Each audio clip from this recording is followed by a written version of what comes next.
I picked up another typewriter today. What we have here is an American classic. This is an Underwood No. 5. The Underwood No. 5 series, or model, has been around since, I believe, the 1900s. They made them from, like, I think 1909 to about, I think, well into the 1960s. And it went through many, many design changes. This is basically the original Underwood, which was shortly redesigned in, I think, 1930, mid-1930s, to feature a much quieter chassis. And the way they made these quieter was by adding panels around the machine, which would dampen the noise. They would have a fibrous substance on the back, and that would absorb noise. After that era, the 1930s, well into the 1940s and beyond, typewriters took on a more streamlined appearance, and they lost the charm that made them beautiful and fun to use. I love the style of these old typewriters. They're so amazing and mechanical in design. They're fun to look at, they're fun to use, and they sound awesome.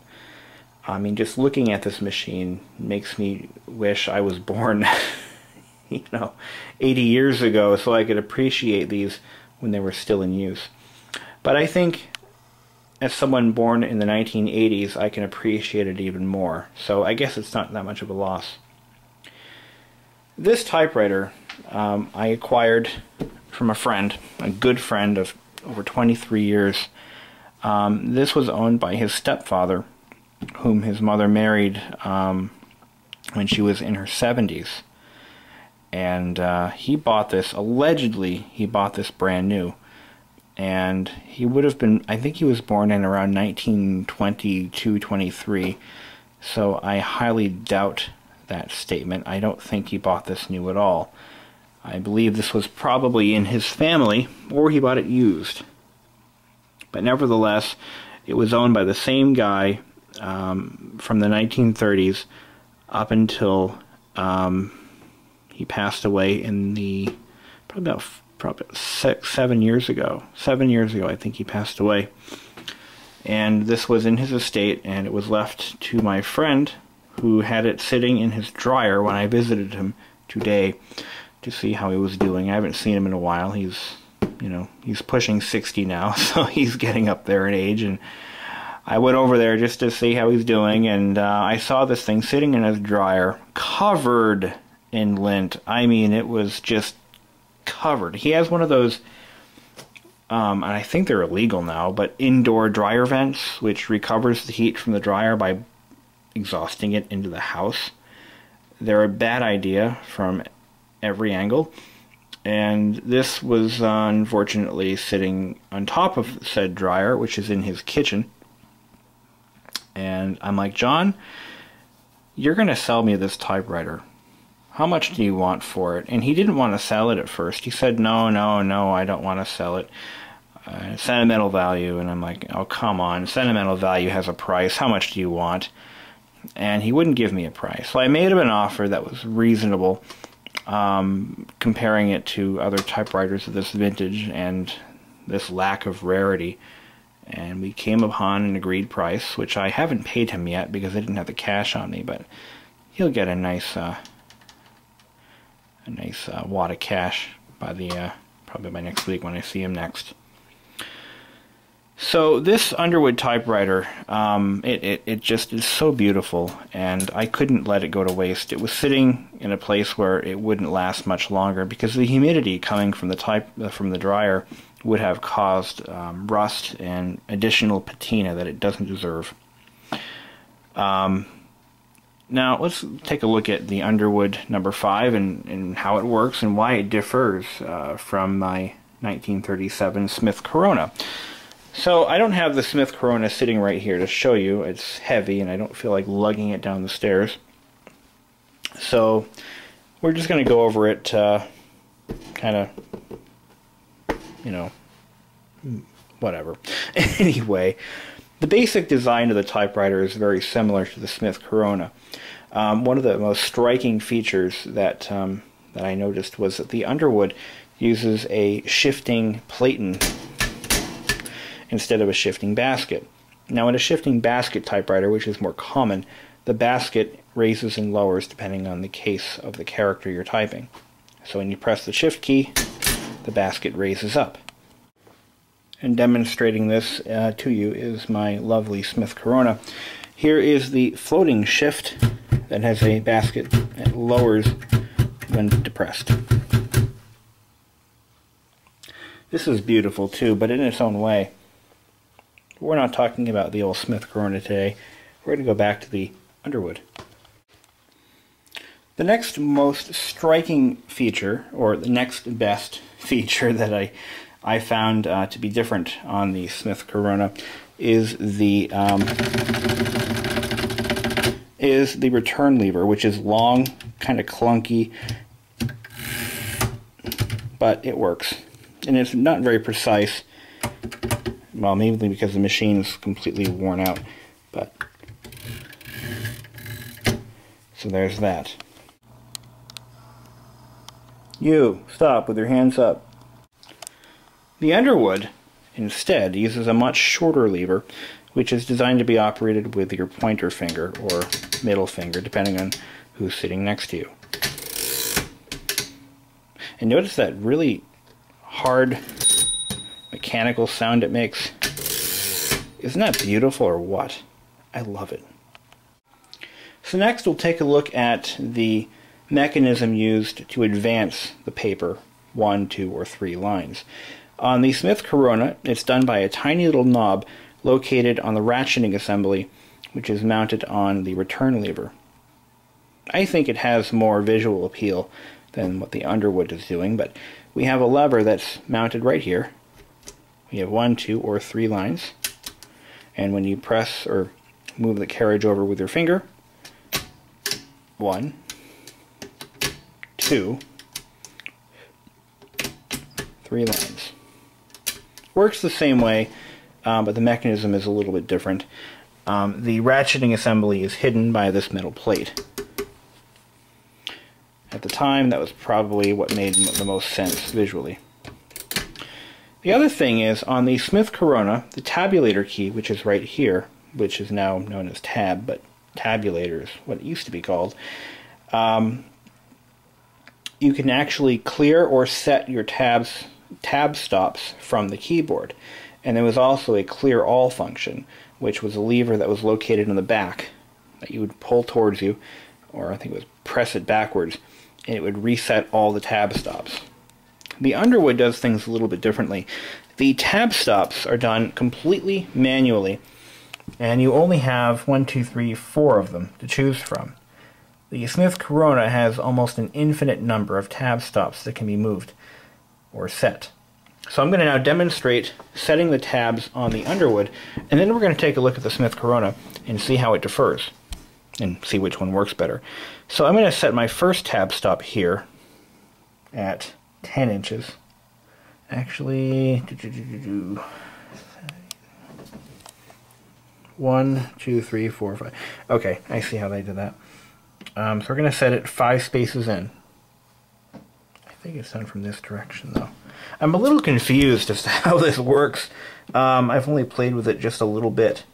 I think the first tab stop is... Let me hit the key. I don't want the carriage to go slamming over, so just bear with me for a second. Watson, I've got it. The tabs correspond to the numbers on the front ruler. So what I've done is I've set my first tab at 2, which is, I believe, 2 inches from 0. This is my left margin. This is my right margin. So 2 inches from the margin, it stops. Boom. I set my second one at 3 inches.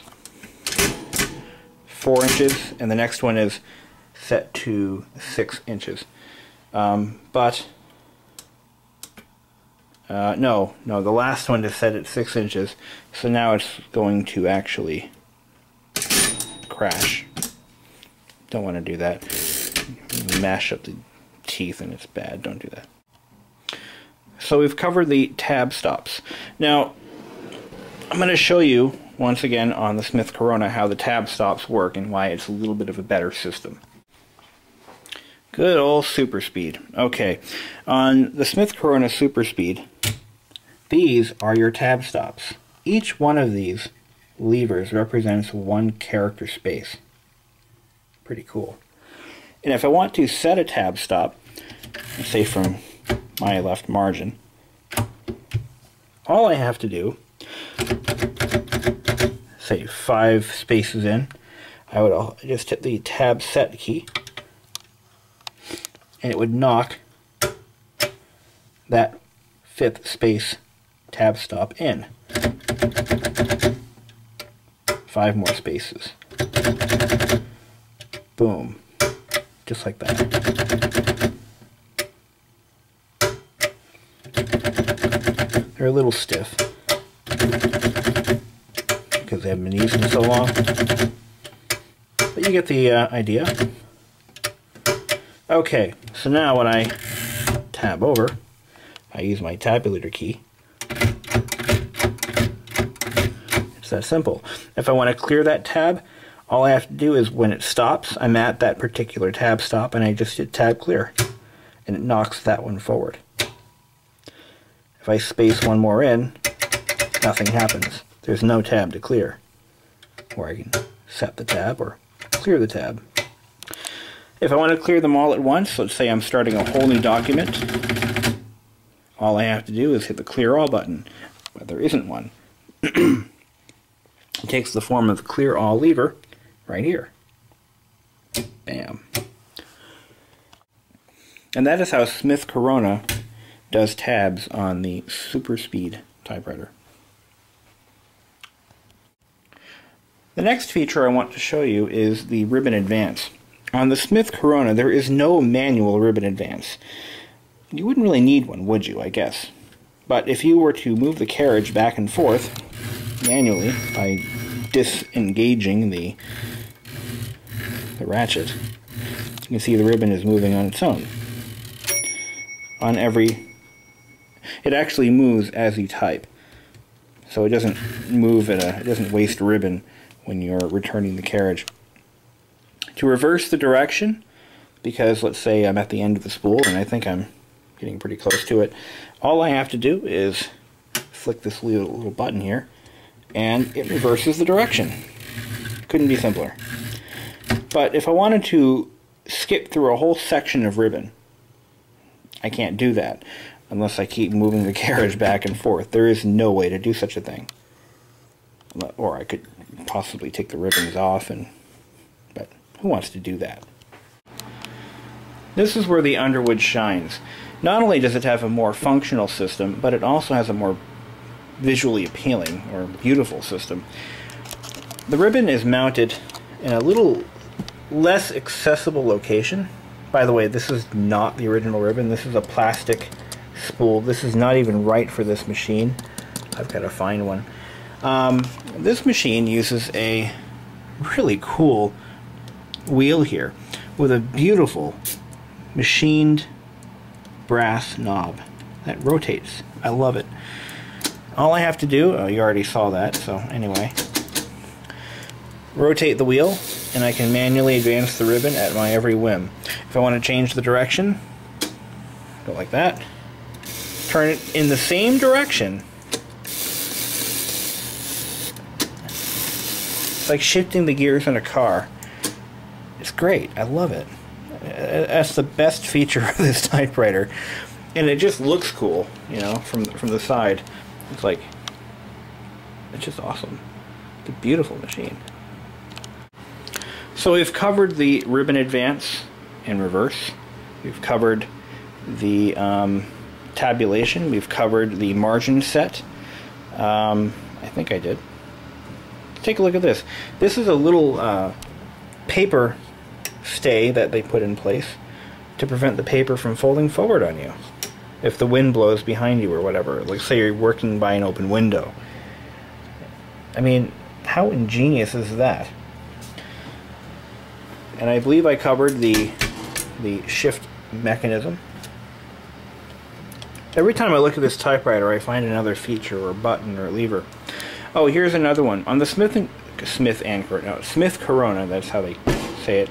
The plate and advance wheel can be disengaged, or I want to say the clicker, but the detent can be disengaged by rotating and pushing in and rotating a knob. Now this one has a very similar feature. It took me a bit to figure out what this was, but anyway, what you do is you pull this out like that, and it disengages the detent. I push it in, crunchy. It's that simple. Now, if there's any other adjustment to this, I don't know. I don't think there is. Like, it can't be rotated, or I don't know why it would, but anyway. So that's that in a nutshell. What does this do? Oop, I'm hitting the shift key with... What does this do? Oh, I guess that does the same damn thing, huh? What? I'm missing something. Something ain't right. No. What? I guess I don't know what that does. What the hell? Wait a minute. It got stuck in the up position somehow. I guess I don't know what this does. I mean, it does the same thing as pushing this in and out. There's got to be a reason for that. Weird. If anyone knows, please send a comment as to what that's all about, because I don't freaking know.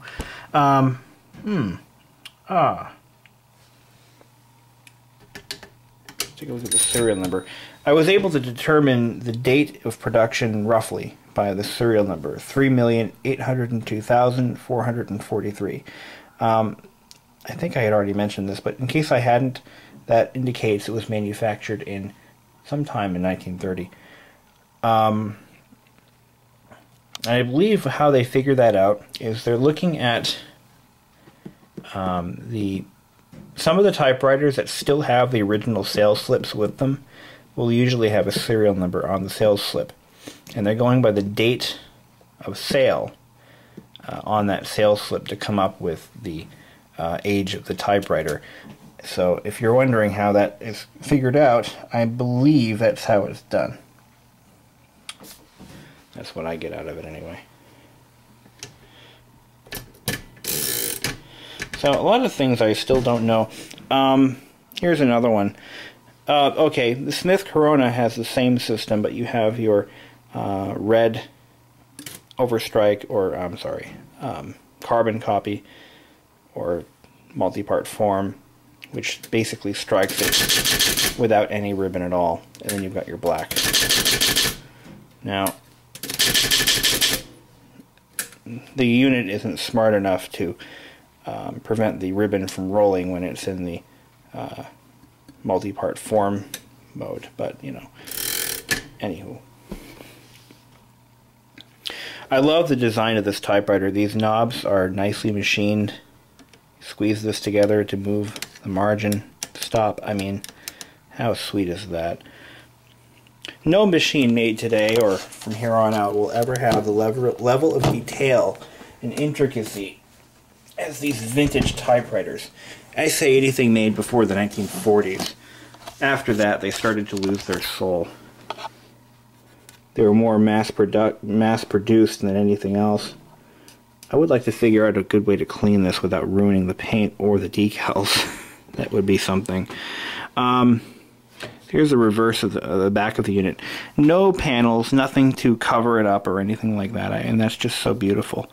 You know, things were made to be beautiful back then. Actually, they weren't really thinking about that. I believe they were just trying to make it cheap and functional.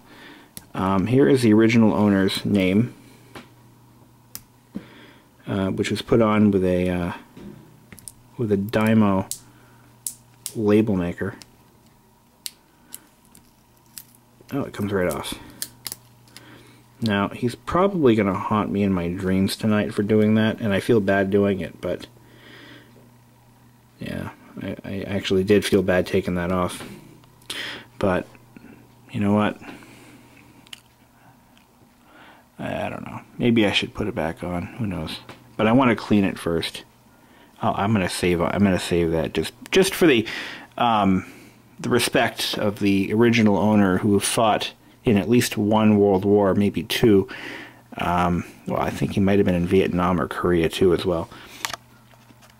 He was a decorated war hero. I do know that much. Don't know what this is for. Haven't figured that out. I think there might be something missing, or it was part of something. I don't know. What would that be for? I'm going to go online and do some homework. But here's the bell. Look at that. That sounds beautiful. Anyway, the paint is starting to craze a little bit. You can see right there. I'm a little nervous as to what to clean this with. I've got to do some work to figure that out too. Oh, that's how you probably how you properly load the ribbon. Such an intricate machine. Everything had to be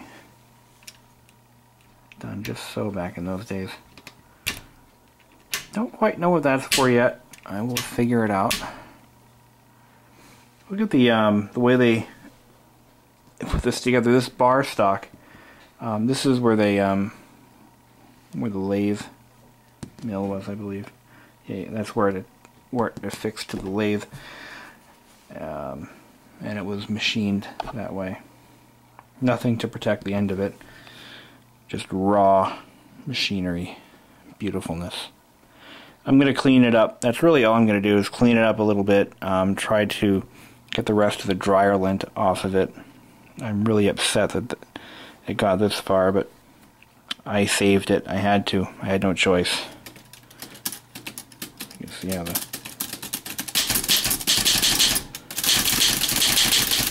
nice.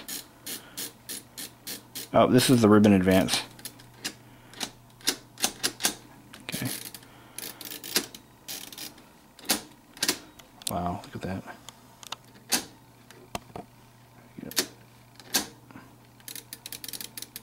Oh, such a sweet machine. The rubber feet are still intact for now. I mean, it's a matter of time. They will disintegrate. It's going to happen.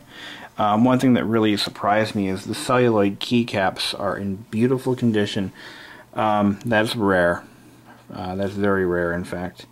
The celluloid keycaps are usually the first thing to go. They shrink. They disintegrate. The material actually biodegrades over time. Not biodegrades, but it rots away. And it's just a miracle that they've survived. They could be glass, but I don't believe they are. That would make sense if they were. But I don't believe they use glass on these. This is a fairly common typewriter. Yeah, they're not glass. They are, in fact, celluloid. A little bit about celluloid. It was like an early form of plastic. It was used that way anyway. It was used heavily on knives, knife handles. And it was used in the film industry. They used it to make the flexible film. And the problem with celluloid, as you can clearly see it on this ruler, it's actually shrinking and cracking all over the place. And that just means it's on its way to destruction. The material will eventually completely disintegrate. It could take years, but it will at some point disintegrate. And it is flammable. In fact, if I were to take a cigarette lighter to this, it would burst into flames. Because it is highly, highly flammable.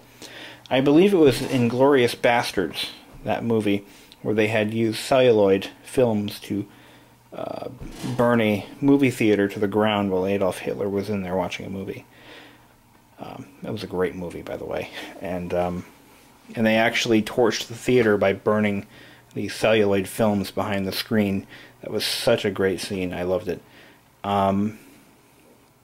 But anyway, so that's that. I'm going to have to figure out how to clean this without ruining the beautiful stencil work and decals. They're in such good condition. I don't want to let that happen. I think I've talked enough. So shoot me questions, whatever you got. Answers, if you know what this is for, that'd be kind of neat. I'm really curious about that, actually. It doesn't appear to serve any function at all. So, anyway, till then, guys, stay tuned. Well, I cleaned it up just a little bit with some Windex. Didn't want to rub the finish too much because I want to keep these decals intact, which is one of my goals. And I think I've done that pretty well. So, something I find intriguing about this typewriter is that it jams up so easy. It takes nothing to jam this thing. The more I hammer on it, the more I realize that. I did find out what that button was for. It's actually for, so the bell goes ding, and you can't type anymore. It stops you. Press this button here. It gives you 5 more spaces until it runs out of space. So that's that. Didn't want to clean it too much. Again, it is, you know, an antique, and these decals are hard to replace. So I think they are actually out there as reproductions, but nothing is better than original. So I think I'm done with this particular project. I'm not planning on doing anything else with it. My God, is it heavy. What else did I find? Oh, I still don't know what this is all about with this versus, you know, this crap. I don't entirely understand that. One thing I wanted to figure out was what it takes to remove the platen on this particular unit. My SmithCorona, the platen can be removed very easily. Almost too easily. So, I just got an idea.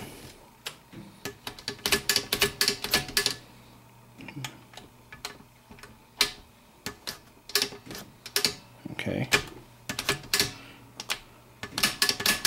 Aha! Got it. Okay, this disengages the advance lever. I'm not sure why you'd want that, but that's what it does. This one turns off the detent, but it still advances. Clever. I like it. Okay, so we know what everything does now. Carriage is a little bit loose, but I think that's okay. It's kind of like a bass drum, you know? Or not. Anyway, gotta put this in a safe place. And it looks like the platen is stained in a few spots, probably from whiteout that it spilled onto it over the years. I bet you that's what it is. So there we have it, the Underwood number 5.